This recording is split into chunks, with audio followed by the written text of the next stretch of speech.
নমস্কার বন্ধুরা, আজ নিয়ে চলে এসেছি মুগ ডাল আলু দিয়ে ব্রেকফাস্ট রেসিপি। মুগ ডাল আলুটাকে সিদ্ধ করে নামিয়ে নেব। নিয়ে নেব এক বাটি ময়দা, পরিমাণ মতন লবণ, সাদা তেল, 1 চামচ চিনি, অল্প অল্প জল দিয়ে একটা ডো বানিয়ে নেব।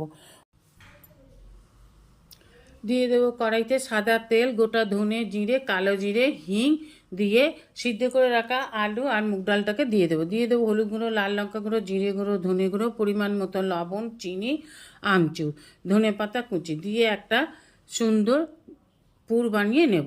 আটার লেচিটাকে রুটির মতন বেলে নিয়ে পুরটাকে তার মধ্যে এইভাবে লম্বা করে দিয়ে জল দিয়ে এইভাবে মুড়ে এইভাবে রোল করে একটু কেটে নিন। এবার ছুরির সাহায্যে এইভাবে কেটে নিতে হবে।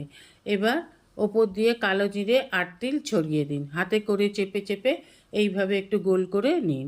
এবার ফ্রাইং প্যানেতে তেল দিয়ে উল্টে পাল্টে লাল করে ভেজে তুলে নিলেই তৈরি মুগ ডাল আলু দিয়ে নাস্তা।